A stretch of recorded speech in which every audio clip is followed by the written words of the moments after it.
Hey everybody, welcome to the Addiction Unlimited podcast, where you get to learn everything you want to know about addiction and recovery.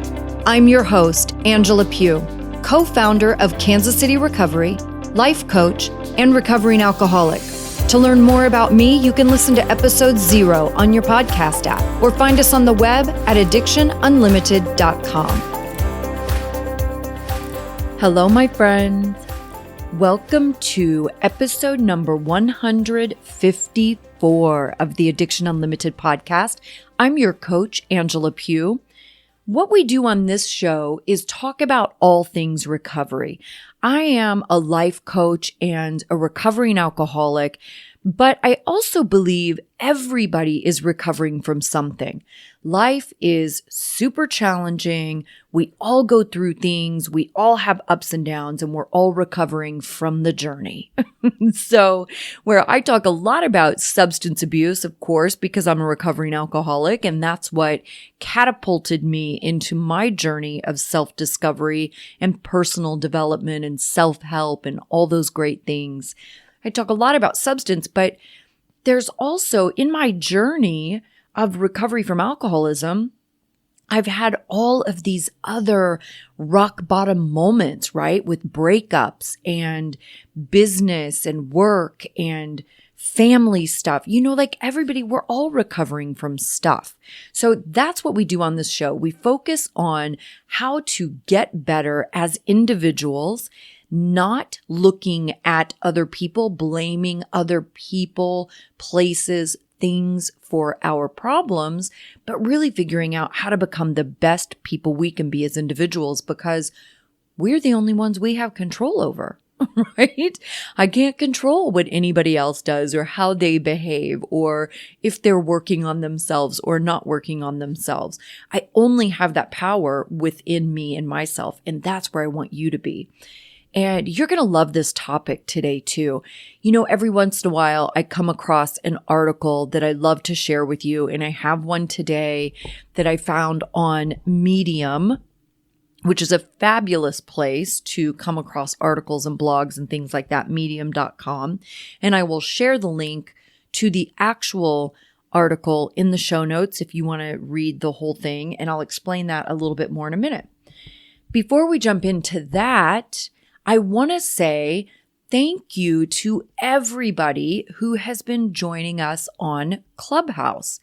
And I think I announced this, I don't know if it was last week or the week before, but I was telling you guys we just started doing a piece Sober Sunday on the Clubhouse app. And I don't know if you've heard about Clubhouse. It's pretty new, but it has gotten a lot of notoriety. In recent months, it has gotten very popular very quickly.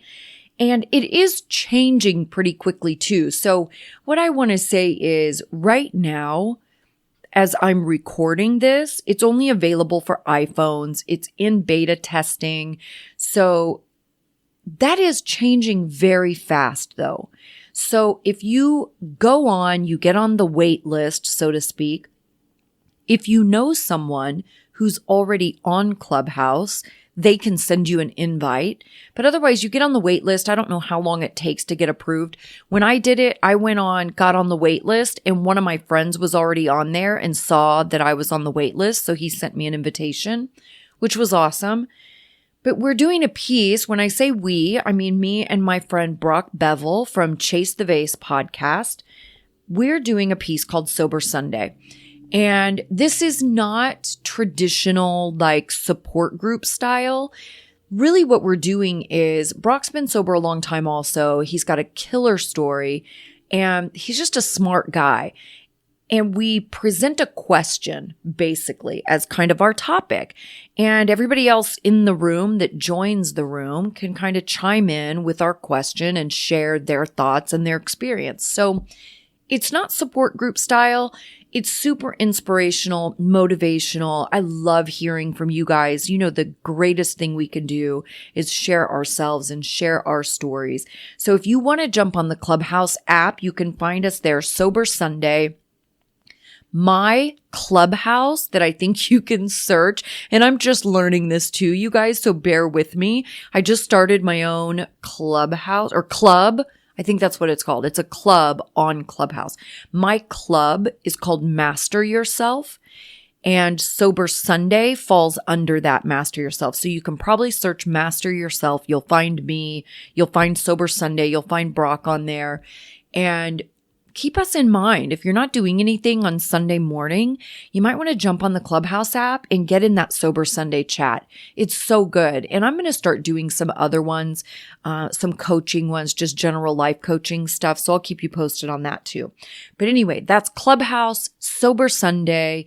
We celebrate waking up sober on Sunday morning, hangover free, which is one of my favorite things every morning. I love being hangover free and having a clear mind and getting ready to start my day and tackle my day, knowing that really I can achieve whatever I want because I don't have anything mucking up my brain, right? I'm keeping the signal clear.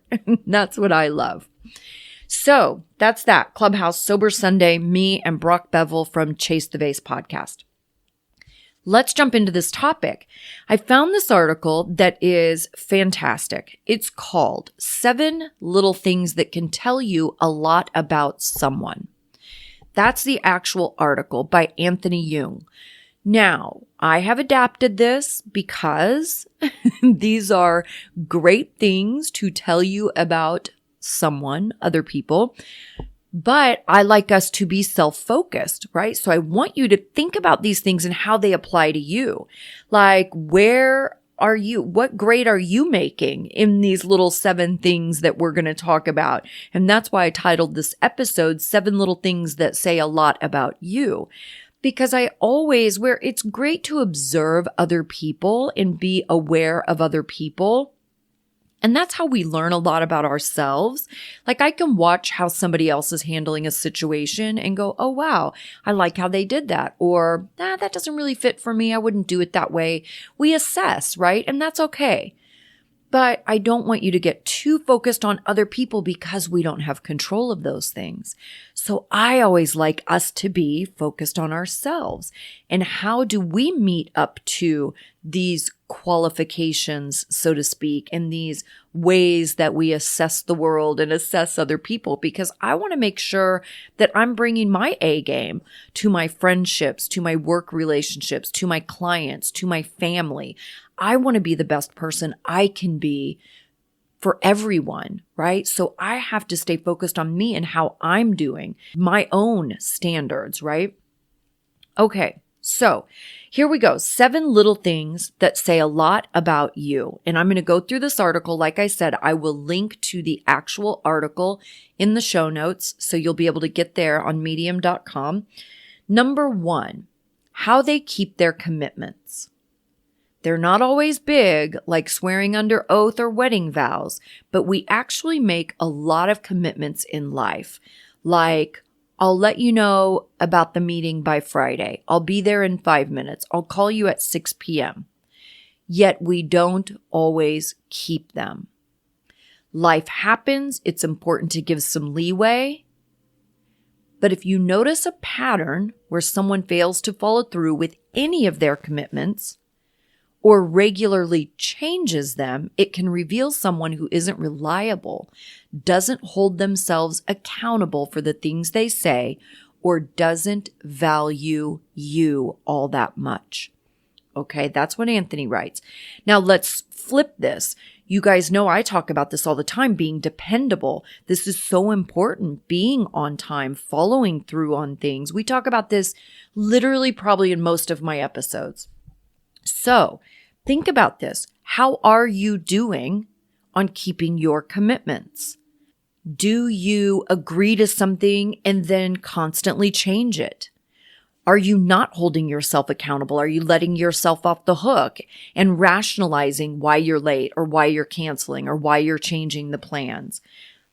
Personal accountability is huge. I have to be on the hook for myself to follow through on things. And when I was bad at this, it was exactly like what his last sentence says, or doesn't value you all that much. That's exactly what it was for me. When I wasn't dependable It's because I was so selfish and self-absorbed, I didn't value the other person and their time. All I thought about was me and what I was doing and what was important to me, and letting myself off the hook when I couldn't follow through on something or I couldn't be on time. Super important. How do you keep your commitments? Number 2. I don't like how this is phrased, but bear with me. I'm going to read what he wrote. Number 2, how they treat people below them. Now, what he means is, I think he says it in here. Let me just read it.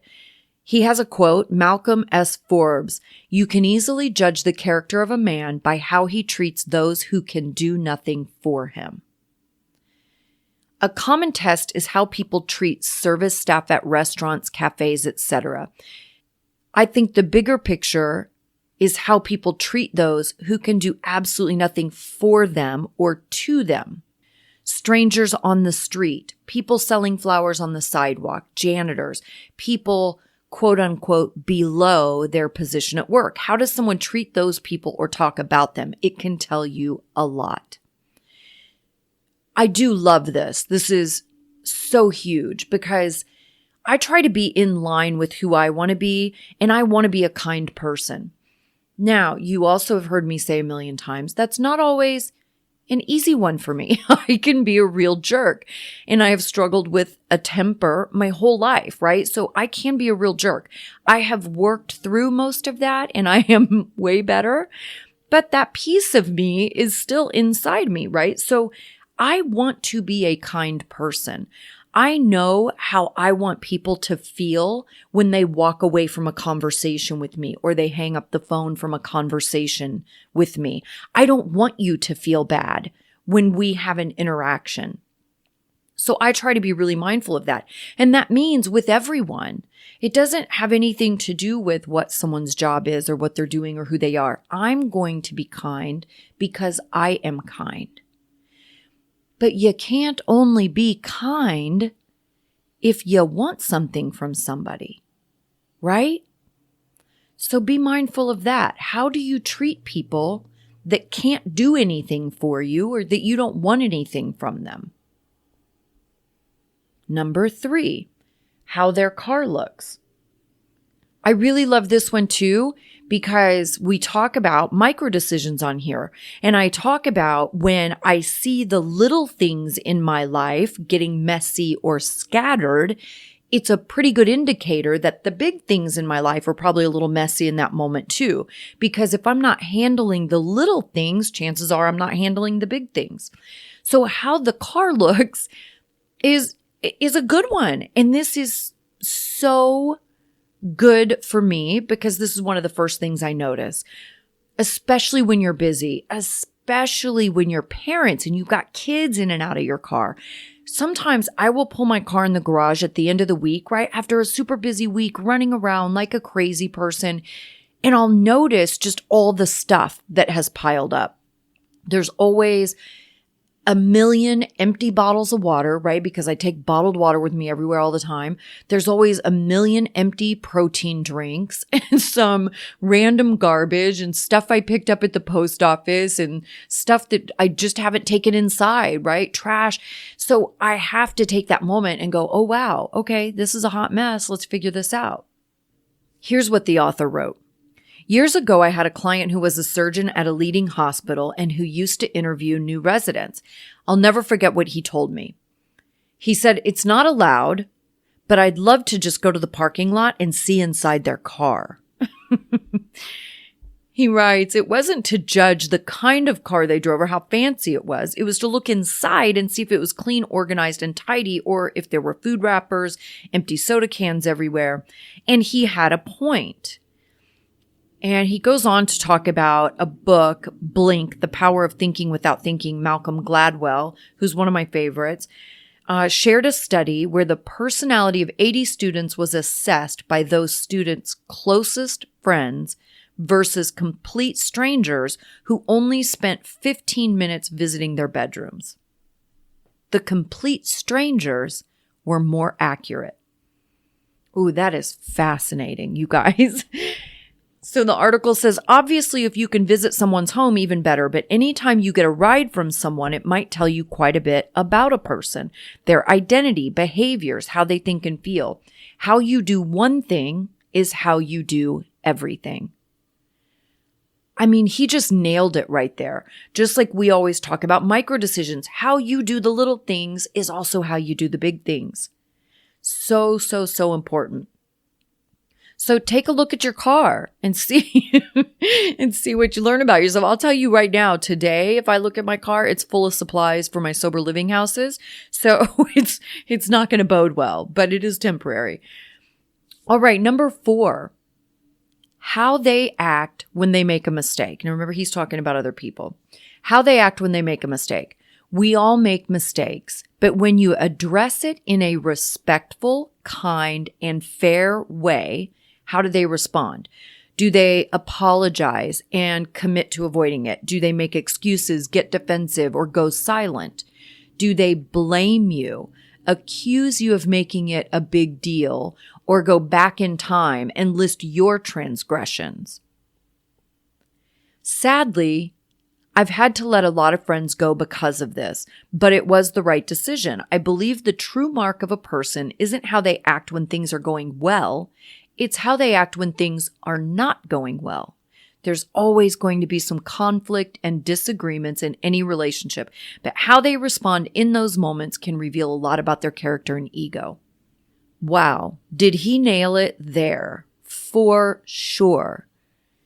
And the next one is, how do they act when you make a mistake, right? So this is mirroring one another, especially when we have an argument. And when I work with couples, I talk about this a lot because it's easy for things to go well when things are going well. But you really learn a person's true character and integrity and emotional intelligence when things aren't going well. So how do you act when you make a mistake? Do you own it? Do you apologize? Or are you making excuses, getting defensive, giving the silent treatment, blaming the other person, and launching into, well, you do this and you do that? Where do you fall in that?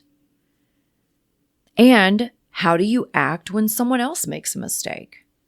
Are you respectful? Do you take it in stride? When you're in these moments of discomfort, right? When a conversation starts to feel like an argument, we have to check ourselves. I have to know who I am and who I want to be. I have to remember that the person I'm talking to is someone I love and respect, and I want to treat them with love and respect. I have to be mature enough to hear them out and understand there is probably some truth in what they're saying, even if it doesn't feel good, even if it's not highlighting my best qualities. We're not all rainbows and kittens. We have issues. It's not the end of the world if somebody else points out my issues. I'm not going to fall apart. I'm not going to blow it out of proportion. I'm not going to turn it into a huge fight or argument or take low blows or name calling or tell them everything they've ever done wrong, right? Because I'm not 12. So really check yourself in how you're behaving in these situations. How do you act when you make a mistake? How do you act when someone you care about makes a mistake? How are you receiving that? How are you owning that? That was 4 and 5. Okay, number 6. How they act with people they want something from. I've noticed some people have a split personality. For example, when some guys see women they're attracted to, they suddenly act friendly and happy. Once those women leave, they're back to their old selves. I knew guys like that, and if we went out on a Saturday night, their eyes would dart all over the room, searching for women as they half listened to their friends. The thing about people like this is they don't really have an established sense of self. Who they are changes completely depending on who they talk to. And they only put on their A game when they're around a person they like, they admire, or they want something from.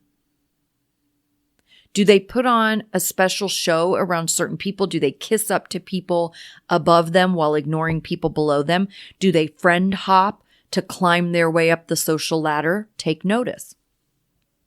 This is fantastic. And I've really been thinking about this since I've read it. Of course, applying it to myself, because that's what I love to do, is really check myself, just like I want you to check yourself. So I was thinking about this, and I know for sure I did this when I was younger and much less healthy. Without a doubt, I did this. And it's because I was so insecure about who I was on the inside. So I love that he included this in his list because, of course, it's just an indicator about someone's self-esteem. It's an indicator of how they feel about themselves. When you are comfortable and confident in who you are, you get to just be the same all the time, no matter who you're talking to, whether you want something from them or they can do something for you or not, because that's not what you're thinking about. You're just authentically being you. And I know I did this a ton. I was such a chameleon when I was unhealthy, and I would always do whatever anybody else wanted to do. Especially with boys, I was really terrible about this when I was unhealthy because I just didn't have any sense of self. I didn't know who I was or what I wanted. And I wanted so badly to be liked that I would just mold myself to be whatever they were and go to the places they like to go and hang out with their friends and like the things that they liked, because I was so insecure and I had no idea who I was. And I didn't want to rock the boat, and I didn't want to ruin it, and I didn't want them to not like me. So I was just this weird chameleon. And I see it so clearly now. Of course, hindsight's always 20/20. I didn't know that's what I was doing in the moment, but I can see it now and how different I am now that I have that sense of self and I know who I am. So think about this for you. Do you have a solid sense of self? Do you know who you are? Do you know who you want to be in the world? What do you like? What do you dislike? How do you like to spend your time? Are you living authentically to who you are? All right, last one, number 7. How their real life compares to social media life. He writes, I once knew a guy who was obsessed with how he was portrayed on social media. His posts, profiles, and stories were designed to present him in the best light possible. Yet in reality, he was just a relatively average guy who was good at his job. And he goes on, has some more on here, but this to me was so indicative of what I always talk about in that dual life that we have, especially in addiction, but certainly obviously we can have it in every other way too, right? If your home life isn't that happy, you can still go to your office and portray like everything's great. You can post on social media your best family vacay photos and people think that everything's perfect in your world. We create this duality. And the unfortunate part of that is when you create the duality and you have an outside picture that doesn't match what's going on the inside, right? It doesn't match the truth. Then you feel like a fraud because you're constantly hiding what's really going on. You're creating a picture to create a sense of what your life is, but it's not the truth. What's interesting to me too with social media is that you have to go out of your way to post that stuff on social media to create that picture when you could just post 1,000 other things, right? You really don't have to create that picture at all. And again, this is a duality that you see in so many different walks of life, in so many different situations for different people. But you know for sure it's huge in addiction. And something I think is interesting also is when people will tell me, people always say this as some sort of, I'm not sure if it's a rationalization or if it's an excuse. It's kind of how people try to talk themselves out of believing they have a problem with drinking. And they say, oh, nobody would believe that I'm an alcoholic. My friends don't even know how much I drink. If I told them I was an alcoholic, they'd say, oh, no, you're not. You don't have a problem. And the interesting thing is we go out of our way to create that. We put a lot of care and energy into hiding what we're doing from our friends and family. So you can't be surprised when they don't know how much you drink, right? And it's not a rationalization that you don't have a drinking problem. It's just that you put a lot of time and energy into hiding it because you didn't want people to know. So of course they don't know. It doesn't mean there's no problem. It doesn't mean you don't need to stop. It just means you hid it, which is what everybody does. So think about this really. How does your real life compare to your social media life? Or how does your real life compare to the picture you create for other people? Are you being authentic in that? Are you being authentic in what's really going on?